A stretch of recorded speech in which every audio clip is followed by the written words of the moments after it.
స్వాగతం. ముందుగా ముఖ్యాంశాలు.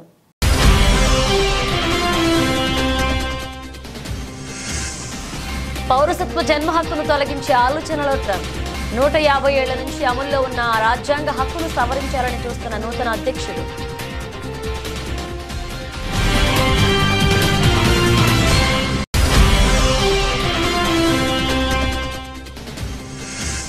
నేడు కేంద్ర కేబినెట్ ముందుకు జమిలీ ఎన్నికల బిల్లుపై దేశవ్యాప్తంగా విస్తృత చర్చ జరగాలని భావిస్తున్న ప్రధాని మోదీ.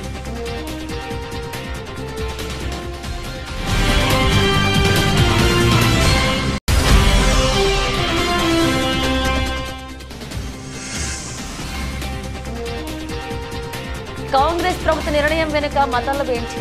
ఏడాది తర్వాత ఎమ్మెల్యేలకు శిక్షణా తరగతులు ఎందుకు?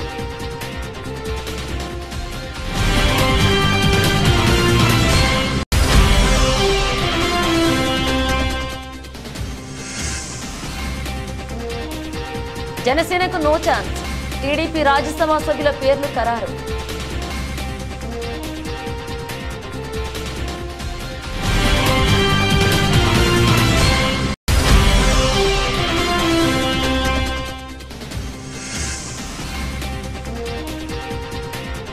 మూడవ టెస్టుకు ముందు భారత్ ఊహించని షాక్. గాయపడిన రిషబ్ పంత్.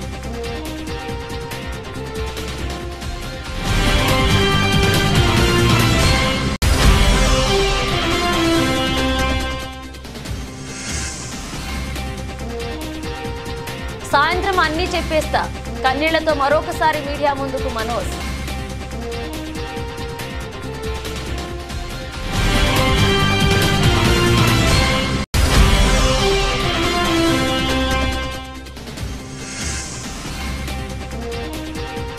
ఫ్లాట్ గా ప్రారంభమైన స్టాక్ మార్కెట్ సూచీలు 24,600 పైన ట్రేడ్ అవుతున్న నిఫ్టీ.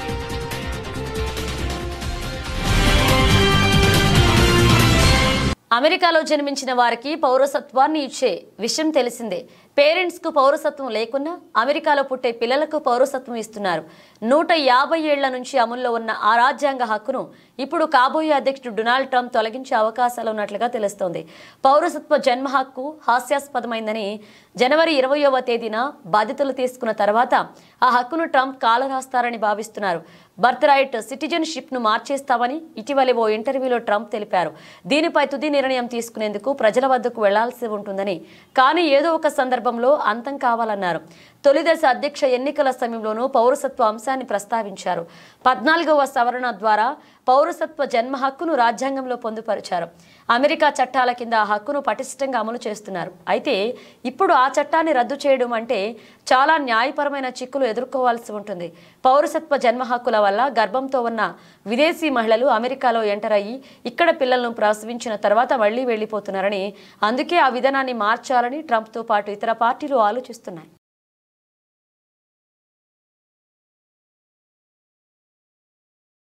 కేంద్ర కేబినెట్ ఇవాళ సాయంత్రం సమావేశం కానుంది. ఒకే దేశం ఒకే ఎన్నికకు సంబంధించిన ముసాయిదా బిల్లు రూపకల్పనలో కేంద్ర న్యాయశాఖ ఉన్నట్లుగా తెలుస్తుంది.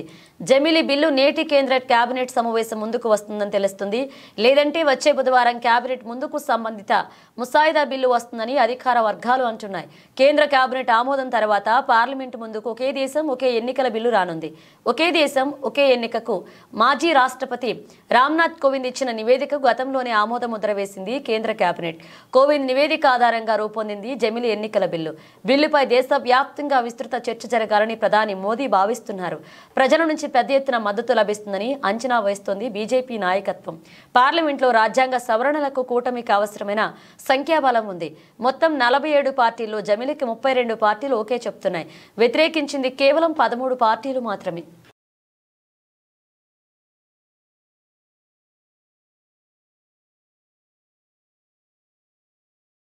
ప్రభుత్వం ఏర్పడి ఏడాది అవుతుంది. ఇప్పటికీ 3 అసెంబ్లీ సెషన్స్ కూడా పూర్తయ్యాయి. ఈ సమయంలోనే కాంగ్రెస్ ప్రభుత్వం తీసుకున్న నిర్ణయం పొలిటికల్ సర్కిల్స్ లో హాట్ టాపిక్ గా మారింది. అదే కొత్త ఎమ్మెల్యేలకు ట్రైనింగ్. ఏడాది తర్వాత ఇప్పుడు ట్రైనింగ్ ఎందుకు? అధికార పక్షం స్కెచ్ ఏంటి? కొత్త ఎమ్మెల్యేలు ఇప్పుడు కొత్తగా తెలంగాణలో కాంగ్రెస్ ప్రభుత్వం కొలువుదీరి ఏడాది పూర్తయింది. 3 సార్లు అసెంబ్లీ సమావేశాలు జరిగాయి. కొత్తగా గెలిచిన ఎమ్మెల్యేలకు ఎమ్మెల్సీలకు కూడా అసెంబ్లీ విధి విధానాలు నిబంధనలు అన్నీ అర్థమయ్యే ఉంటాయి. కానీ తెలంగాణ ప్రభుత్వం కొత్తగా ఎన్నికైన శాసనసభ్యులు శాసన మండలి సభ్యులకు శిక్షణా తరగతులు నిర్వహించాల్సిన నిర్ణయించింది. బుధవారం నుంచి 2 రోజుల పాటు మర్రి చెన్నారెడ్డి మానవ వనరుల అభివృద్ధి సంస్థలో ట్రైనింగ్ ఇవ్వనున్నారు. అయితే అసెంబ్లీ సమావేశాలకు బ్రేక్ ఇచ్చి సభ్యులకు ట్రైనింగ్ క్లాసులు ఇవ్వడంలో వేరే మతలబ్ ఉందనే చర్చ నడుస్తోంది. ప్రభుత్వం ఏర్పడి ఏడాది పూర్తయిన తర్వాత సభ్యులకు శిక్షణా తరగతులు ఇవ్వడంలో ఆంతర్యం ఏంటనే ప్రశ్నలు కూడా వినిపిస్తున్నాయి. కాంగ్రెస్ సర్కారు ఏడాది పాలనలో అనేక పనులు చేశామని ప్రభుత్వ పెద్దలు భావిస్తున్నారు. రుణమాఫీతో మొదలుకొని ఉద్యోగ నియామకాలు ఇతరత్ర నిర్ణయాలపై ప్రభుత్వం చాలా గొప్పగా చేసినా గ్రౌండ్లో అనుకున్న మైలేజ్ రాలేదనే ఆలోచనలో ఉన్నారు. అంతేకాదు ప్రతిపక్ష సభ్యులు నిత్యం ప్రభుత్వంపై చేస్తున్న ఆరోపణలే హైలైట్ అవుతున్నాయే తప్ప ప్రభుత్వ అభివృద్ధి కార్యక్రమాలు జనంలోకి అంతగా పాజిటివ్గా వెళ్లడం లేదని భావిస్తున్నారు. ఇక ఇప్పుడు అసెంబ్లీ సమావేశాలు ప్రారంభమయ్యాయి. గత 2 సమావేశాల్లో ప్రభుత్వం అనుకున్నంత పై చేయి సాధించలేకపోయిందనే టాక్ ఉంది. 10 ఏళ్లు అధికారంలో ఉన్న బీఆర్ఎస్ లో మెజారిటీ సభ్యులు సీనియర్స్ దీంతో అసెంబ్లీలో వాళ్లే బుల్డోస్ చేస్తున్నారని, చర్చల్లో అధికార పక్షం పైన పై చేయి సాధిస్తున్నారని కాంగ్రెస్ పెద్దలు భావిస్తున్నారట. అందుకే ఈ సమావేశాల్లో అదే సీన్ రిపీట్ కాకుండా సీఎం రేవంత్ రెడ్డి ట్రైనింగ్ క్లాసులు ప్లాన్ చేశారని టాక్ వినిపిస్తుంది. అసెంబ్లీలో ఈసారి మెజారిటీ సభ్యులు కొత్తగా ఎన్నికైన వారే ఉన్నారు. సభలో మొత్తం 119 మంది సభ్యులకు సగం మంది 60కి పైగా కొత్తగా ఎన్నికైన సభ్యులే ఉన్నారు. ఈ కొత్త సభ్యుల్లో కాంగ్రెస్ నుంచి ఎన్నికైన వారు 45 మంది వరకు ఉన్నారు.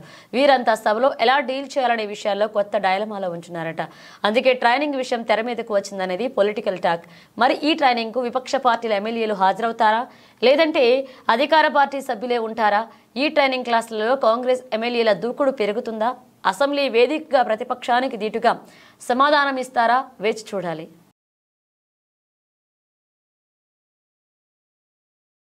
ఏపీ టీడీపీ రాజ్యసభ సభ్యుల పేర్లను ఖరారు అయ్యాయి. టీడీపీ నుంచి రాజ్యసభకు బీదా మస్తానరావు, సానా సతీష్ పేర్లను ఖరారు చేయగా ఆర్ కృష్ణయ్య పేరును బీజేపీ ఇప్పటికే ఖరారు చేసింది. ఇక రాజ్యసభ ఎన్నికల్లో జనసేనకు అవకాశం దక్కకపోవడంతో నాగబాబుకు ఏపీ కేబినెట్లో అవకాశం దక్కుతున్నట్లుగా వార్తలు వినిపిస్తున్నాయి. ముందుగా కూటమిలో 3 పార్టీలు 3 స్థానాలను పంచుకుంటాయని వార్తలు వినిపించాయి. కానీ చివరి నిమిషంలో టీడీపీ 2 అభ్యర్థులను ప్రకటించింది. అంతకు ముందే బీజేపీ ఒక అభ్యర్థి ఖరారు చేసింది. టీడీపీ నుంచి బీదా మస్తాన్ రావు, సానా సతీష్, బీజేపీ నుంచి ఆర్ కృష్ణయ్యలు మంగళవారం నామినేషన్లు దాఖలు చేయనున్నారు. ఇదిలా ఉంటే ఏపీ కేబినెట్ లో 25 మంది మంత్రులకు అవకాశం ఉంది. కానీ ప్రస్తుతం 24 మంది మాత్రమే ఉన్నారు. ఆ ఒక్క స్థానం కూడా కూటమి ప్రభుత్వం పొత్తులో భాగంగా జనసేనకు కేటాయించింది. ఈ నేపథ్యంలో మంత్రివర్గాన్ని విస్తరించాలని ఏపీ ప్రభుత్వం నిర్ణయించింది. దీంతో నాగబాబుకు మంత్రి పదవి దక్కే అవకాశాలు ఉన్నాయని విశ్వసనీయ సమాచారం. కాగా డిసెంబర్ 3 నుంచి ప్రారంభమైన నామినేషన్లు డిసెంబర్ 10తో ముగియనుంది. నామినేషన్ల ఉపసంహరణకు గడువు డిసెంబర్ 13, డిసెంబర్ 20న పోలింగ్ నిర్వహించి ఆ రోజు ఫలితాలను ప్రకటించనున్నారు.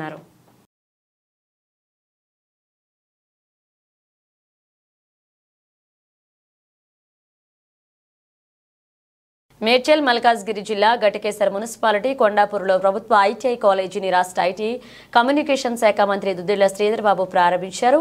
8 కోట్ల రూపాయలతో హిందుస్థాన్ ఏరోనాటిక్స్ లిమిటెడ్ సంస్థ సౌజన్యంతో నిర్మాణం చేస్తున్న ప్రభుత్వ ఐటీఐ మహిళా కాలేజీని ప్రభుత్వ పట్నం మహేందర్ రెడ్డి, మేడ్చల్ ఎమ్మెల్యే చామకూర మల్లారెడ్డి, మేడ్చల్ నియోజకవర్గ కాంగ్రెస్ పార్టీ ఇన్ఛార్జ్ తోటకూర వజ్రేష్ యాదవ్, ఘటకేసర్ మున్సిపల్ చైర్మన్ మల్లి పావని జంగయ్యలతో కలిసి మంత్రి దుద్దిళ్ల శ్రీధర్ బాబు ప్రారంభించారు.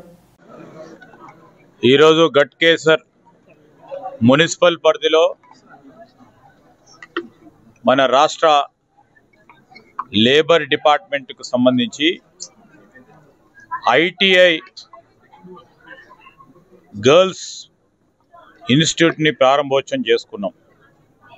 ప్రధానంగా నాతో పాటు ఇక్కడికి వచ్చేసిన మా ప్రభుత్వ చీఫ్ విప్ మహేందర్ రెడ్డి గారు, అదేవిధంగా మా గౌరవ శాసనసభ్యులు మాజీ మంత్రివర్యులు మల్లారెడ్డి గారు, మున్సిపల్ చైర్పర్సన్ గారు, మరి హెచ్ఏఎల్కు సంబంధించిన ఏజీఎం గారు, మా ప్రిన్సిపల్ సెక్రటరీ గారు, మా యాదవ్ గారు, అదేవిధంగా సుధీర్ రెడ్డి గారు మాజీ శాసనసభ్యులు, హరివర్ధన్ రెడ్డి గారు, ఈరోజు స్థానికంగా ఉన్న మా కౌన్సిలర్ సోదరులు సోదరిమణులతో పాటు ప్రజా పాలన భాగంలో అనేక అభివృద్ధి సంక్షేమ కార్యక్రమాలని గౌరవ ముఖ్యమంత్రి రేవంత్ రెడ్డి గారు గత 10 రోజుల నుంచి కూడా ప్రారంభోత్సవ కార్యక్రమాలు చేయటం భాగంలో ఈరోజు ఆ ప్రజా పరిపాలన ప్రజల విజయోత్సవాల కార్యక్రమ భాగంలో గట్కేశ్వర్లో నిర్మించబడ్డ 8 కోట్ల రూపాయల వ్యయంతో చాలా మంచి సౌకర్యాలతో 5 ట్రేడ్స్కు సంబంధించిన కోర్సులను ప్రారంభోత్సవం చేయడం జరిగింది. అధునాతనమైన సాంకేతిక పరిజ్ఞానాన్ని అందియాలే విద్యార్థులకు, పరిశ్రమలకు అనుబంధంగా కోర్సులను మనము ప్లాన్ చేయాలి అనే ఉద్దేశంతో ఒక ప్రక్కన ఉన్న ఐటీఐస్ను మోడర్నైజ్ చేస్తున్నాం, ఇంకో ప్రక్కన అడ్వాన్స్ టెక్నాలజీ సెంటర్స్ అని ఏర్పాటు చేసి ఈ రాష్ట్ర వ్యాప్తంగా కూడా 65 ఇన్స్టిట్యూట్స్ని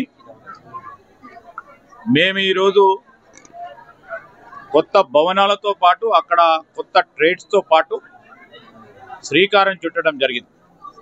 ఈ ప్రభుత్వ ముఖ్య ఉద్దేశం ప్రధానంగా చెప్తా ఉన్నాం, విద్యార్థులు అందరూ ఎవరైతే చదువుకుంటుంటారో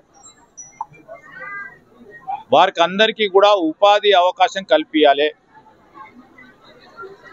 ఉపాధి కల్పననే ప్రధానమైన దాంట్లో భాగంగానే ఐటీఐస్, ఒకటి ఐటీఐ, ఇంకోటి పాలిటెక్నిక్, తర్వాత ఇంకా మన ఇంజనీరింగ్ కాలేజు, అదేవిధంగా డిగ్రీ కళాశాలలు, ఇవన్నిటిని కూడా దృష్టిలో పెట్టుకొని ఎక్కడైతే షాప్ ఫ్లోర్ సంబంధించిన వర్క్ ఫోర్స్ని సాంకేతిక పరిజ్ఞానంతో వారికి ఉపాధి దొరికే విధంగా చేసే ప్రయత్న భాగంలోనే ఈరోజు మనం ఈ గట్కేసర్లో 8 కోట్ల రూపాయలతో మరి హెచ్ఏఎల్ వారి సౌజన్యంతో ఈరోజు చేసుకోవడం జరిగింది.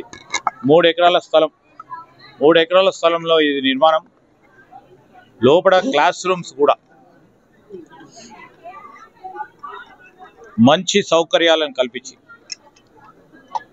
గర్ల్స్కి సంబంధించి వారికి ఉపాధి అవకాశాలు ఏ రంగంలో దొరుకుతాయో వాటిని ఎంపిక చేసుకొని, ఉదాహరణకి ఫ్యాషన్ టెక్నాలజీకి సంబంధించి ఆ ఫ్యాషన్ టెక్నాలజీకి సంబంధించిన కోర్స్, ఆ కోర్సుకు అవసరం ఉన్న మరి మెషిన్స్ కానీ కంప్యూటర్ డిజైనింగ్ కూడా నేర్పించే మెషిన్స్ను ఏర్పాటు చేసుకొని మరి కొత్త హంగులాలతో ఈ కార్యాచరణ చేపట్టడం జరిగింది. రాబోయే కాలంలో కూడా ఒక మంచి ఆలోచన కార్యక్రమం ఆనాడు మా శాసనసభ్యులుగా ఉన్న మల్లారెడ్డి గారు చేసినప్పటికీ పూర్తి చేసింది మొత్తం కంప్లీట్ చేసేయాలని ఆలోచన చేసి ఈ కార్యక్రమాన్ని నిర్వహించడం జరిగింది. దాంట్లో భాగంగానే మేమందరం కూడా ఇక్కడికి రావడం జరిగింది. ఈరోజు విద్యార్థుల బంగారు భవిష్యత్తు మా ఆలోచన, వారికి కల్పించే ప్రతి కార్యక్రమం కూడా ఇదే విధంగా చేస్తుంది. అన్ని ఐటీఎస్ను కూడా, రాష్ట్ర వ్యాప్తంగా ఉన్న అన్ని ఐటీఎస్ను కూడా ముఖ్యమంత్రి గారు మరి ఈ విధమైన ఒక కార్యాచరణ చేపట్టాలని ఆలోచనలో ఉన్నారు. Thank you. తెలంగాణ రాష్ట్ర మాజీ ఐటీ శాఖ మంత్రి కేటీఆర్ పిలుపు మేరకు రంగారెడ్డి జిల్లా మహేశ్వరం నియోజకవర్గం Badangpet municipal corporation Balaji homes దగ్గర ఉన్న తెలుగు తెల్ల విగ్రహం దగ్గర బీఆర్ఎస్ పార్టీ జెండా ఎగరవేసి అనంతరం తెలుగు తెల్ల విగ్రహానికి పూలమాలలు వేసి పాలతో అభిషేకం చేశారు. అనంతరం రామరెడ్డి మీడియాతో మాట్లాడుతూ తెలంగాణ కోసం తన ప్రాణాలు సైతం లెక్క చేయకుండా తెలంగాణ సాధించిన ఘనత కేసీఆర్ అని, ప్రతి నిమిషం పేద ప్రజల కోసం ఎన్నో పథకాలు తెచ్చిన ఘనత కేసీఆర్కి దక్కుతుందని, తెలంగాణ భవన్లో ఉన్నటువంటి తెలుగు తలని తీసేసి ఇప్పుడు కొత్త విగ్రహాన్ని పెట్టడం సిగ్గుచేటు అని ఆగ్రహాన్ని వ్యక్తం చేశారు. ఈ కార్యక్రమంలో కార్పొరేటర్లు, టీఆర్ఎస్ పార్టీ నాయకులు పాల్గొనడం జరిగింది. ఈరోజు మా గౌరవ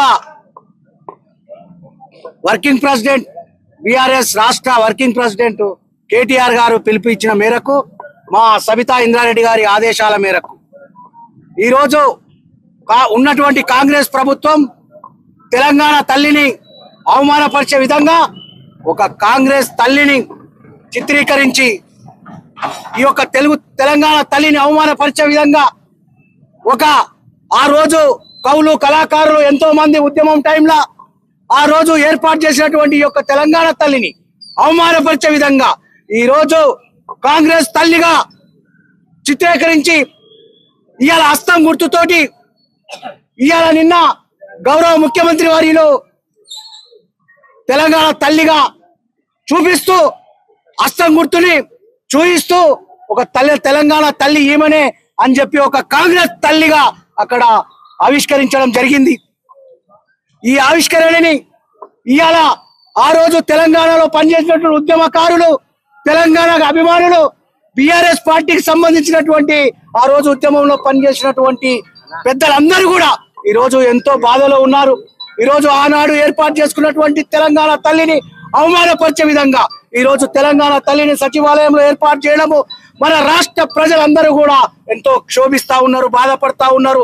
దానికి నిరసనగా ఈ రోజు మన తెలంగాణ తల్లిని శుద్ధి చేసి పాలాభిషేకం చేసి ఈ రోజు ఆ తెలంగాణ తల్లిని పూజించుకొని ఇవాళ ప్రతి తెలంగాణలో ప్రతి చోట, ప్రతి పల్లెలో, ప్రతి పట్టణంలో, ప్రతి చౌరస్తాలో ఈ రోజు మా తెలంగాణ బిఆర్ఎస్ పార్టీ ఇచ్చినటువంటి పిలుపు మేరకు ఈ రోజు తెలంగాణ తల్లుల యొక్క విగ్రహాలకు పాలాభిషేకం చేయడం జరిగింది, ఈరోజు శుద్ధి చేయడం జరిగింది.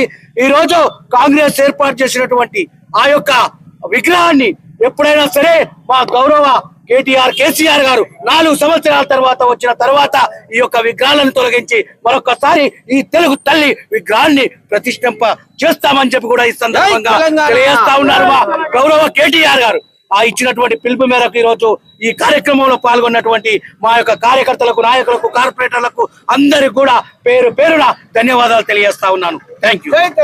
అంతర్జాతీయ మానవ హక్కుల దినోత్సవ కార్యక్రమం మల్కాజ్గిరి జిల్లా కాప్రా మండలం జవహర్ నగర్ బీజేఆర్ నగర్లో కార్యక్రమాన్ని నిర్వహించడం జరిగింది.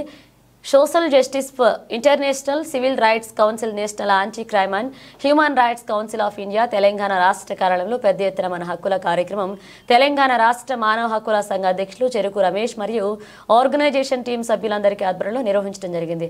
ముఖ్య అతిథిగా Jawahar Nagar inspector S Saidaiah, admin SI Idris నేతృత్వంలో పేదవారికి, వికలాంగులకు, వృద్ధులకు మెడికల్ క్యాంపు, కంటి వెలుగు కార్యక్రమం, డెంటల్ క్లినిక్ నిర్వహించి సుమారు 300 మందికి చీరలు, దుప్పట్లు, బట్టలు పంపిణీ కార్యక్రమాన్ని మరియు 600 మందికి భోజనాలు ఏర్పాటు చేసి మానవ హక్కుల దినోత్సవం జరుపుకోవడం జరిగింది. త్వరలో ఒక అర్ధగంట లోపల మన ఇన్స్పెక్టర్ గారు కూడా వస్తున్నారు. వచ్చిన తర్వాత ప్రోగ్రామ్ మొత్తం స్టార్ట్ చేద్దాం. ప్రతిరోజు మనం ఉదయం లేచిన కాంచెలి సాయంత్రం పడుకునే వరకు మనం నిత్యం చేసే పనులు అనేక విధాలుగా మనం చేస్తుంటాము పనులు. ఆ పనుల క్రమంలో మంచి చెడు అనేది ప్రతి ఒక్కటి ఉంటుంది. ఇవాళ మనం చేసే ప్రతి విషయంలో ఒక మానవత్వం కొద్ది ఒక మనిషిని ఆలోచించుకొని ముందుకు ఉండాలని మేము మీ అందరిని కోరుతున్నాము. మంచి అనేది ఎప్పటికీ నిలబడుతున్నది, చెడు అనేది ఎప్పటికీ శాశ్వతం కాదు. మంచి ఆలోచనతో, మంచి మార్గంతో నడవాలి, మంచి స్వభావంతో ఉండాలని మేము ఈ కార్యక్రమం ఏర్పాటు చేయడం జరిగింది. Thank you. హన్మకొండ జిల్లా పరకాల పట్టణ కేంద్రంలో భారత రాష్ట్ర సమితి పార్టీ ఆధ్వర్యంలో నడికూడ పరకాల మండలాల అధ్యక్షులు ఆధ్వర్యంలో తెలంగాణ తల్ల చిత్రపటానికి పాలాభిషేకం చేశారు. ఈ సందర్భంగా నడికూడ మండల అధ్యక్షులు దూరిశెట్టి చంద్రమౌళి, పరకాల మండల అధ్యక్షులు చింతిరెడ్డి మధుసూదన్ రెడ్డి మాట్లాడుతూ తెలంగాణ తల్ల రూపురేఖల్ని మార్చి ముఖ్యమంత్రి రేవంత్ రెడ్డి ఆవిష్కరించడం దురదృష్టకరమని, ప్రభుత్వ దుశ్చర్యకు తెలంగాణ తల్లి కన్నీళ్లు పెడుతుందన్నారు. తెలంగాణలో ప్రత్యేకమైన పండుగ బతుకమ్మను తెలంగాణ తల్లి చేతిలో నుంచి మాయం చేసి కాంగ్రెస్ పార్టీ గుర్తుపెట్టడం అన్యాయమన్నారు. ఈ కార్యక్రమం పలు మండలాల బీఆర్ఎస్ పార్టీ నాయకులు పాల్గొన్నారు.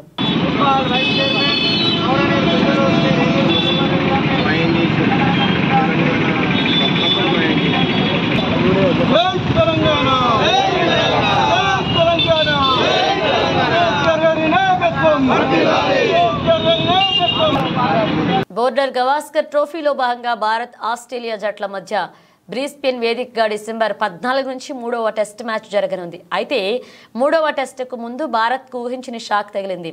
Team India star player Rishabh Pant గాయపడినట్లుగా వార్తలు వస్తున్నాయి. ఆడిలైట్ టెస్ట్ మ్యాచ్ కేవలం 3 రోజుల్లోనే ముగియడంతో భారత్ గత 2 రోజులుగా ఆడిలైట్లోనే 3వ టెస్ట్ మ్యాచ్ కోసం ప్రాక్టీస్ మొదలుపెట్టింది. ఈ క్రమంలో నెట్స్లో ప్రాక్టీస్ చేస్తుండగా రిషబ్ పంత్ గాయపడినట్లుగా ఓ ప్రముఖ స్పోర్ట్స్ వెబ్సైట్ తెలియజేసింది. త్రోడౌన్ స్పెషలిస్ట్ రఘు వేసిన బంతి బ్యాటింగ్ చేస్తున్న రిషబ్ పంత్ హెల్మెట్ ను తాకినట్లుగా పేర్కొంది. దీంతో పంత్ వెంటనే ప్రాక్టీస్ ను ఆపివేశాడని, అతనికి వైద్య సాయాన్ని అందించారని తెలిపింది. అయితే పంత్ ఎలాంటి కంకషన్ ఎదుర్కోలేదని నిర్ధారించుకున్నారు. ఈ ఘటన జరిగిన సమయంలో ఆ పక్కనే నెట్స్ లో బ్యాటింగ్ చేస్తున్న కేఎల్ రాహుల్, విరాట్ కోహ్లీలు సైతం వెంటనే తమ ప్రాక్టీస్ ను ఆపి పంత్ వద్దకు వచ్చారని నివేదిక జోడించింది. అయితే ఆనందం కలిగించే విషయం ఏంటంటే కాస్త విరామం తీసుకున్న పంత్ తిరిగి బ్యాటింగ్ మొదలు పెట్టాడని పేర్కొంది. కాగా పంత్ గాయంపై ఇప్పటి వరకు బీసీసీ ఎలాంటి అధికారిక ప్రకటన చేయలేదు.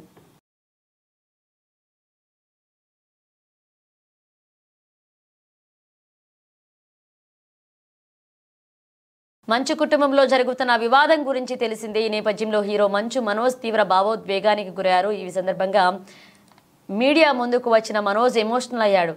నాన్న తరపున జర్నలిస్టులకు క్షమాపణ చెప్తున్నా, ఇలాంటి రోజు వస్తుందని ఎప్పుడూ అనుకోలేదు.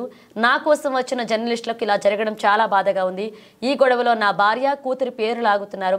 ఈ సమస్యకు పరిష్కారం చూపాలని బంధువుల కాళ్లు కూడా పట్టుకుంటానని చెప్పారు. అయినా వినడం లేదు. ఈ రోజు సాయంత్రం అన్నీ చెప్పేస్తా అంటూ కన్నీళ్లు పెట్టుకున్నారు మనోజ్. దీనికి గాను సాయంత్రం ఒక ప్రెస్ మీట్ పెట్టి అసలు ఏం జరిగింది, ఎలా జరిగింది అన్న అన్ని విషయాలు చెప్పేస్తా అని చెప్పాడు మనోజ్. దీంతో ఈ వీడియో వైరల్ అవుతుంది. గత కొంతకాలంగా మంచు ఫ్యామిలీలో గొడవలు జరుగుతున్న సంగతి తెలిసిందే. కానీ నిన్న రాత్రి నుండి ఈ గొడవలు తీవ్ర రూపం దాల్చాయి. మంగళవారం మంచు ఇంట హైడ్రామా నెలకొంది. అయితే దీన్ని కవర్ చేయడానికి వచ్చిన జర్నలిస్ట్ పై మోహన్ బాబు తీవ్ర స్థాయిలో దూషించాడు. అసభ్య పదాజాలం వాడుతూ మీడియా ప్రతినిధులపై చేయి చేసుకున్నారు మోహన్ బాబు. మీడియాతో ఇలా ప్రవర్తించడమై జర్నలిస్టు సంఘాలు ఆందోళన చేపట్టాయి. మోహన్ బాబు మీడియాకు క్షమాపణ చెప్పాలంటున్నాయి. ఎవరికి కరెక్ట్ కాదు. ఇన్నాళ్ళు గమ్మునున్నాను ఓకే, కానీ వాళ్ళ నాన్న ఆస్తుల కోసం కొట్లాడుతున్నాడా, మంచి కోసం నిలబడుతున్నాడా అనేది ఈరోజు మీకు సాయంత్రం వచ్చిన ప్రూఫ్స్ అన్నీ వదులుతాను. మా నాన్న మీద గన్ను పెట్టి కాల్చే వినయ్కి, మా అన్నకి సాయంత్రం ప్రతిదీ చెప్తాను. చెప్పాను కదండి వినయ్ అని మా అన్న విష్ణు అని. అవునండి, నన్ను హాజరుపరచమన్నారు, 10:30 రమ్మన్నారు. మీరందరూ చూశారు. నాకు మొన్న ఫస్ట్ రోజు తగిలి బాగా నొప్పి వచ్చింది, మెడ కాలు. 3 వారాల క్రితం ఫైట్లో నాకు మజిల్ టైర్ అయింది, గ్రేడ్ 1 టైర్ రైట్ లెగ్లో. లెఫ్ట్ లెగ్లో మళ్ళీ దెబ్బలు తగిలాయి మొన్న. సో అందుకే కొంచెం బ్యాలెన్స్ ఇది ఉంది. మందులు హెవీ మెడికేషన్ ఇచ్చారు, హెవీ ప్యాచ్ కూడా వేశారు నాకు. దానివల్లే కొంచెం నడుస్తున్నాను. అండ్ ఇప్పుడు అందుకే రిక్వెస్ట్ చేసుకొని, సార్ నాకు కొంచెం టైం ఇవ్వండి, పాప ఉంది, సెటిల్ చేసుకొని నేను వస్తాను సార్, కొంచెం సెట్ చేసుకొని అని పోలీసులు గారికి రిక్వెస్ట్ చేసుకొని ఇప్పుడు బయలుదేరుతున్నాను. సార్ దాని గురించే సార్ చెప్పాను. మద్యానికి బానిసై ఇలా ప్రవర్తిస్తున్నాడు, అందుకే నేను మనోజ్ విషయంలో సీరియస్ గా ఉన్నాను అని చెప్తున్నాను. సార్ మద్యానికి బానిసై ఎవరిని కొట్టాను సార్? నా పిల్లల్ని కొట్టానా, నా భార్యను కొట్టానా, మా అమ్మని కొట్టానా, మా నాన్నని కొట్టానా? ఇవన్నీ నీ మద్యానికి బ్యాలెన్స్ అందరినీ కొడుతున్నాను, పొన్నాలు కొడుతుంటే సీసీటీవీలు తెప్పింటి సార్. అది దొంగతనం చేసింది నేను కాదు సార్, అది తెప్పింటి సార్ అంతా. అప్పుడు మాట్లాడదాం సార్. మనోజా. దేశీయ స్టాక్ మార్కెట్ సూచీలు బుధవారం ఫ్లాట్ గా ప్రారంభమై అమెరికా ద్రవ్యోల్బణ గణాంకాల ప్రకటన నేపథ్యంలో మదుపరులు అప్రమత్తంగా వ్యవహరిస్తున్నారు. ఉదయం 9:30 గంటలకు సెన్సెక్స్ 15 పాయింట్లు పెరిగి 81,515 వద్ద, నిఫ్టీ 17 పాయింట్లు పెరిగి 24,627 వద్ద ట్రేడ్ అవుతున్నాయి. సెన్సెక్స్ 30లో UltraTech cement, Nestle India, Asian paints, Maruti Suzuki, L and T, Infosys, Tata motors, Adani sports షేర్లు లాభాల్లో ఉండగా ICICI bank, HCL technologies, JSW steel, అలాగే HDFC bank, Kotak Mahindra bank, axis bank, tech Mahindra షేర్లు నష్టాల్లో ఉన్నాయి. అంతర్జాతీయ మార్కెట్లో బ్రెంట్ క్రూడ్ ధర బ్యారెల్కు $72.58 వద్ద బంగారం అనౌన్స్ $2,739.40 వద్ద ట్రేడ్ అవుతుండగా డాలర్తో రూపాయి మారకం విలువ 84.87 వద్ద ఉంది. మంగళవారం అమెరికా మార్కెట్లు నష్టాల్లో ముగిసినప్పటికీ ఆసియా పసిఫిక్ మార్కెట్లు మిశ్రమంగా కొనసాగుతున్నాయి. Australia ASX 0.46%, Japan Nikkei 0.65%, Hong Kong Hang Seng సూచి 0.14%, అలాగే నష్టాల్లో ఉండగా ఫామ్షై 0.20 లాభంతో ట్రేడ్ అవుతుంది. అంతేకాకుండా విదేశీ సంస్థాగత మదుపరులు మంగళవారం నికరంగా 1,286 కోట్ల షేర్లను కొనుగోలు చేయగా దేశీయ సంస్థాగత మదుపరులు కూడా 606 కోట్ల షేర్లను కొనుగోలు చేశారు.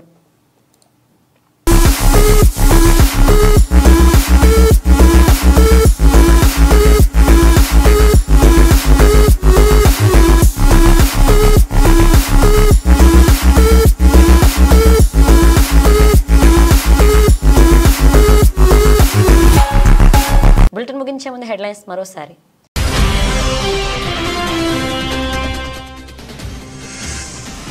పౌరసత్వ జన్మ హక్కును తొలగించే ఆలోచనలో ట్రంప్. 150 ఏళ్ల నుంచి అమల్లో ఉన్న రాజ్యాంగ హక్కును సవరించాలని చూస్తున్న నూతన అధ్యక్షుడు.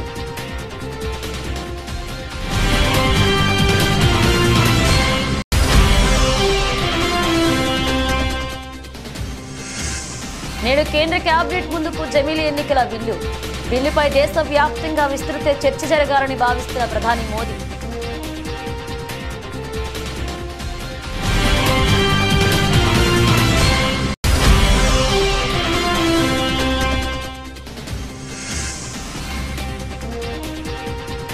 కాంగ్రెస్ ప్రభుత్వ నిర్ణయం వెనుక మతాల బెంచి.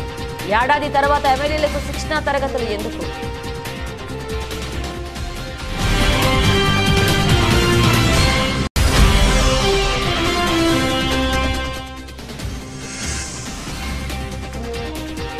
జనసేనకు నో ఛాన్స్.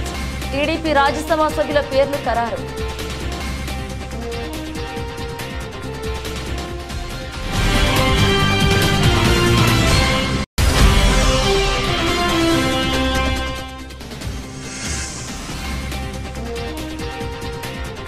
మూడవ టెస్టుకు ముందు భారత్ ఊహించని షాక్.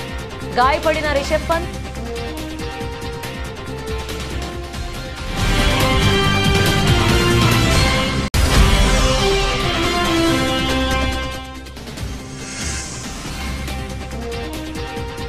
సాయంత్రం అన్నీ చెప్పేస్తా.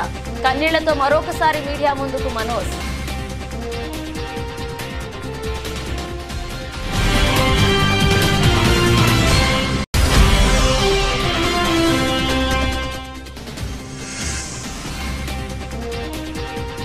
ఫ్లాట్ గా ప్రారంభమైన స్టాక్ మార్కెట్ సూచీలు 24,600 పైన ట్రేడ్ అవుతున్న నిఫ్టీ.